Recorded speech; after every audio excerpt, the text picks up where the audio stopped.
Hey guys, so I'm shooting this video super duper late at night.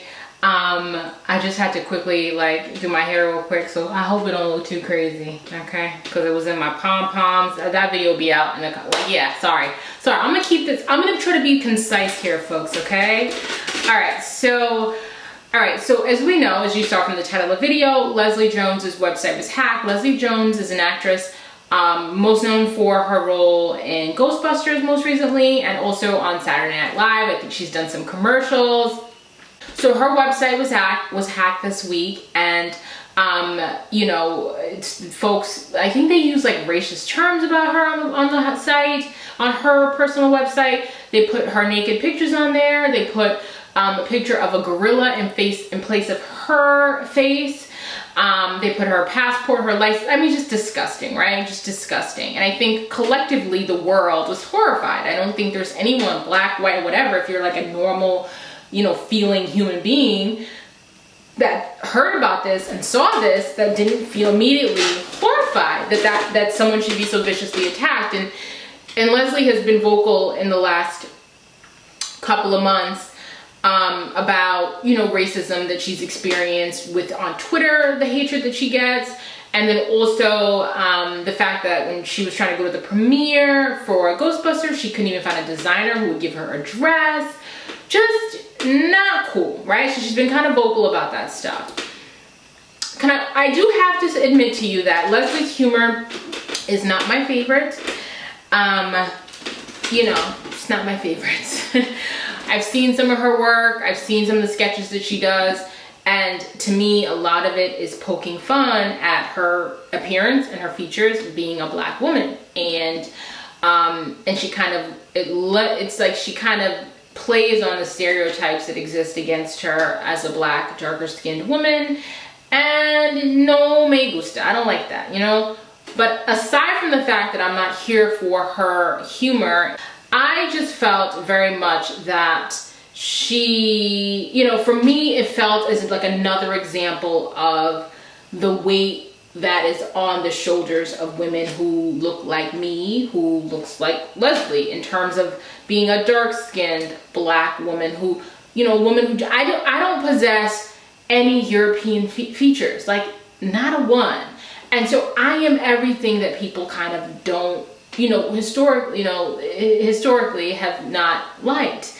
I would have been, so those of you that may be white who are watching this maybe aren't aware of colorism in the black community, and really colorism is in many communities, in the Indian communities and, you know, other cultures. Like, colorism exists where the lighter your skin is, the better, you know, the more attractive you are, and the more there are positive,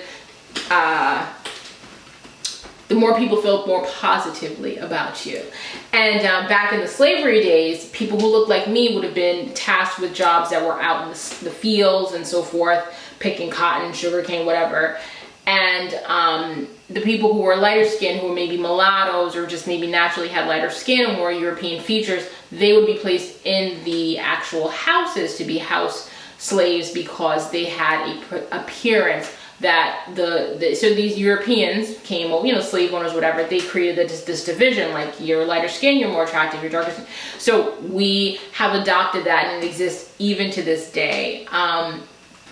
You know, even to this day, it exists. And so, you know, you carry that, right? So you carry that within you, and I'll get into colorism and kind of that element of this as well.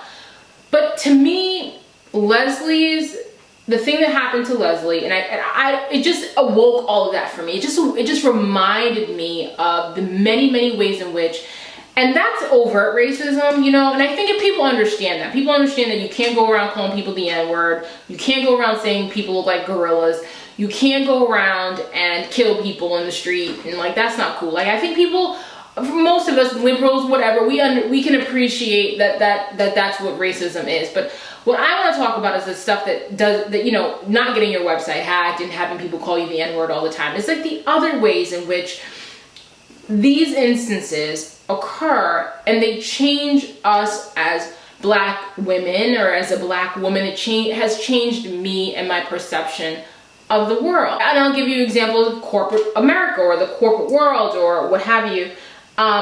you know, you got a job, you're trying to get the job, right? And you go to the job, you get in the door, hopefully you get the job, right? If you even get the job, and you recognize that there aren't people who look like you who hold any senior level positions. Like, and if they do, it's rare.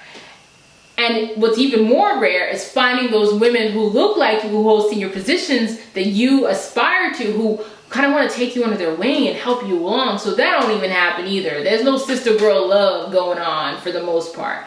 But aside from all that, to even find them is a rarity in and of itself. And I have often found that the people who are able to kind of do this, right?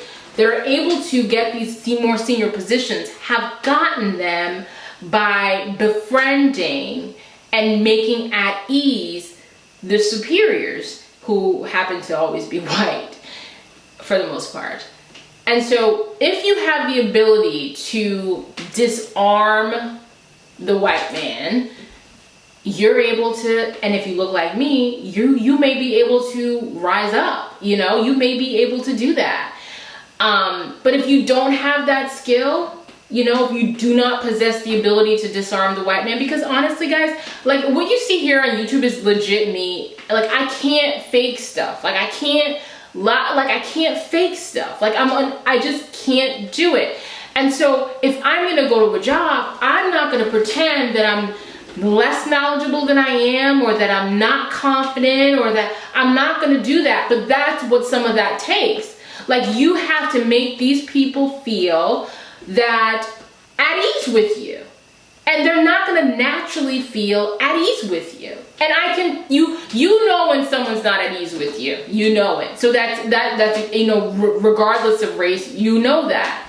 And so for me, the challenge has always been is I come in with all this experience and all this education and these skills and this you know, ability or what have you. And it doesn't matter because all of that makes them uncomfortable. For whatever, I don't know, I would have to have someone who is a white person who who can own it and speak to what it is about it that makes you uncomfortable for me to be able to tell you. But we know that because it bars you from getting positions of advancement. I'll give you some examples. When I was interviewing at Harvard, and when you go to interviews for higher ed, you have to go through like literally, these are the most intense interviews ever. So it's almost like a strength test of endurance. So these are the really super intense interviews. And so I got to the final one, obviously, and he was the one who's gonna make the call. And in the middle of the interview, or towards the end of the interview, he says to me, he's like, with this smirk on his face, he's like, gosh, you're really confident, aren't you?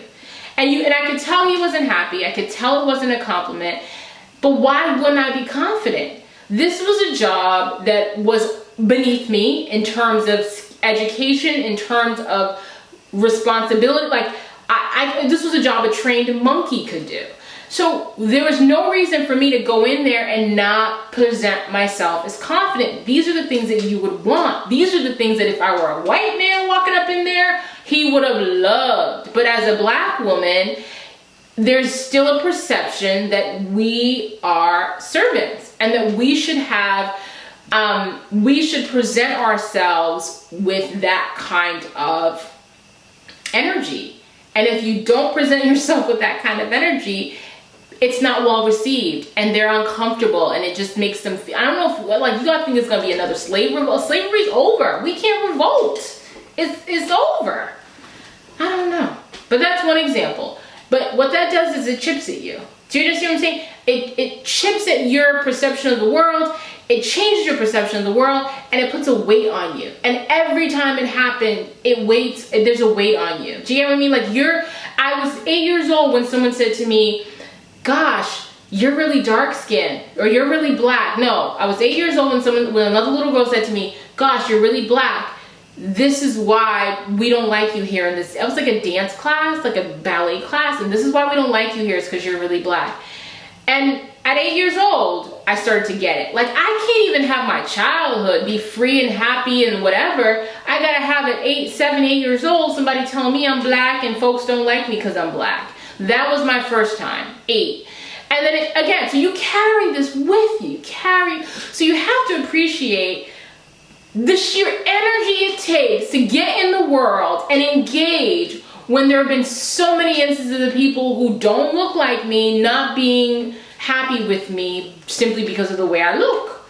And so then we go fast forward obviously into the workplace, and you experience these things, and I continue to experience it. I had my supervisor tell me when I did get a job there, tell me that the reason why I wasn't getting a job more senior than the one I had was because my email signature was weird and that she found a typo in my resume. Bear in mind, the email signature that she now thought was weird, the typo that she now found in my resume were both there when she hired me. And I had been using the signature for 2 years.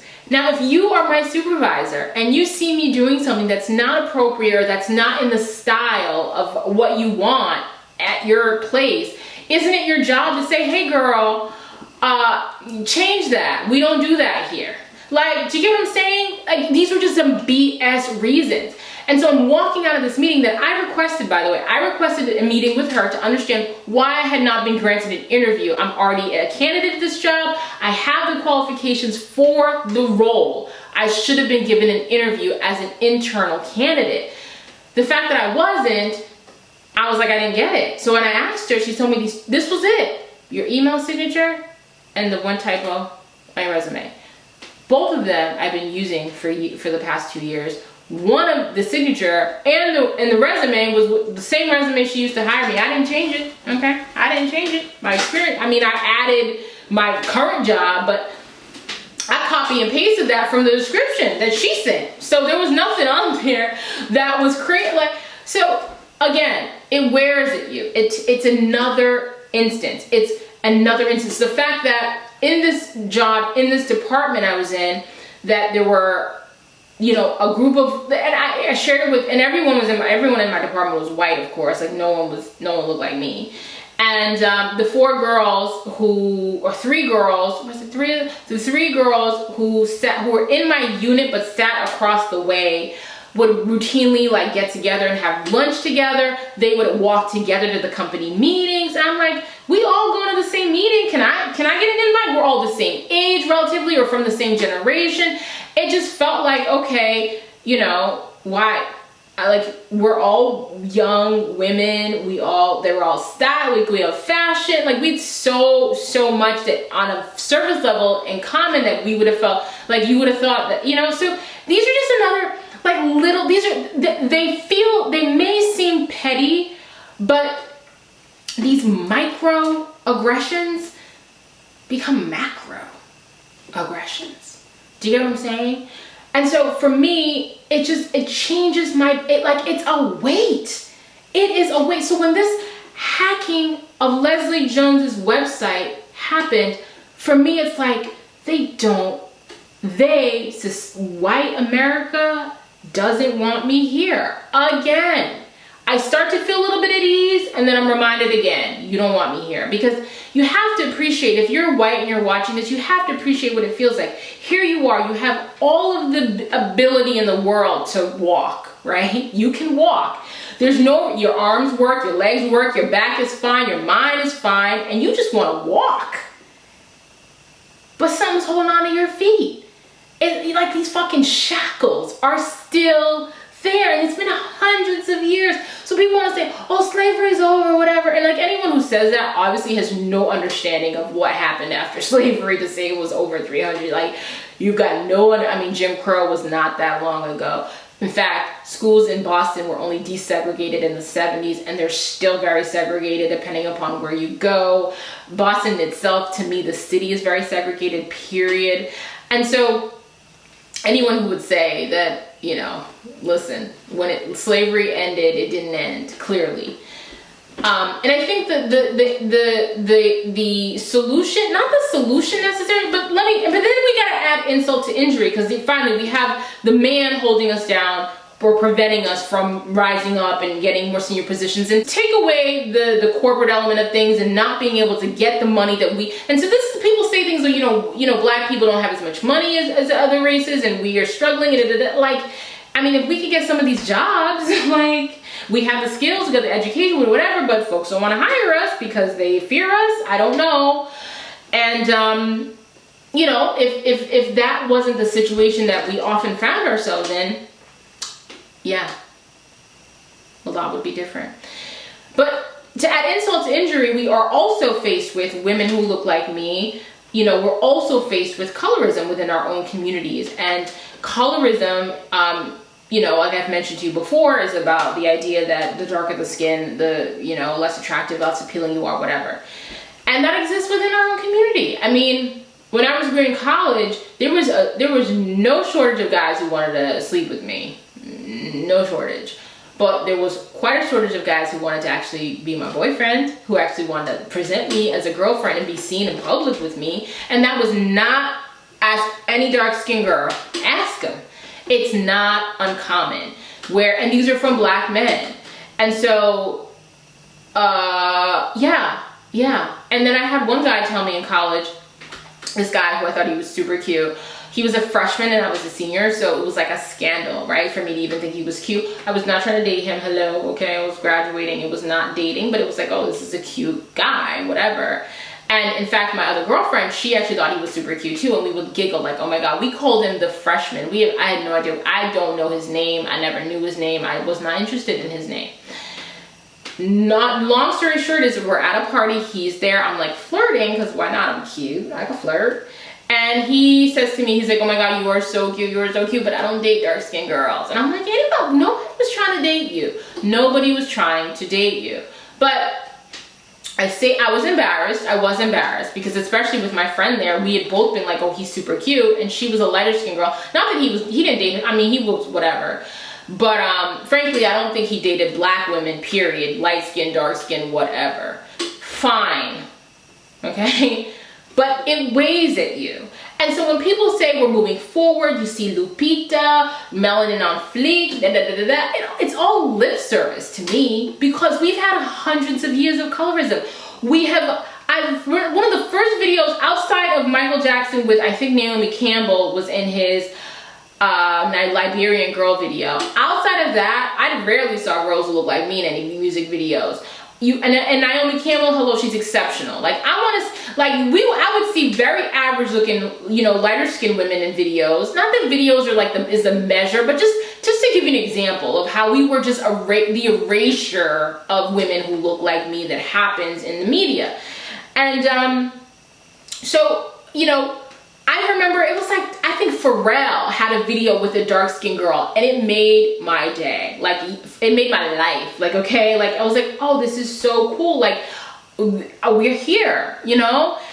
And there has to be more of that. There has to be. And Lupita and Viola Davis, great.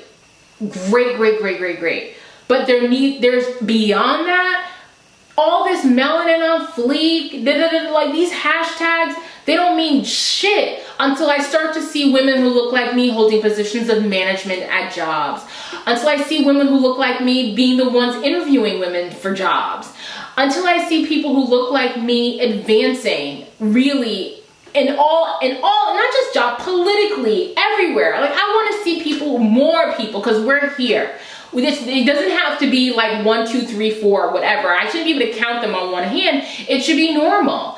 And I'm just tired of feeling these chips. And every time, and I say chips, but every time this happens, where I'm reminded constantly that folks who look like me are not welcome. And I just want to be welcome. I want to be welcome. I want to feel at ease. And I can't feel at ease. So those of you who say that black women are angry and we're angry black women, I'm like, gosh, if you had a fraction of this on your shoulders every damn day, every time you stepped out your door, would you not be angry? Would you not feel a weight on your shoulders? Would you not be tired of feeling a weight on your shoulders? And that's kind of where I am at this point. The Leslie Jones hacking to me just feels like another weight. Like, this is where we are. We're still monkeys. We're still niggers. And I don't know really what the future holds. If here we are 2016 and these are still the insults, these are still the things that we have to endure. And it's exhausting. Anyway, thank you so much for listening to me rant and rave. Please share your thoughts, opinions below. I'd love to hear what you have to say. Bye.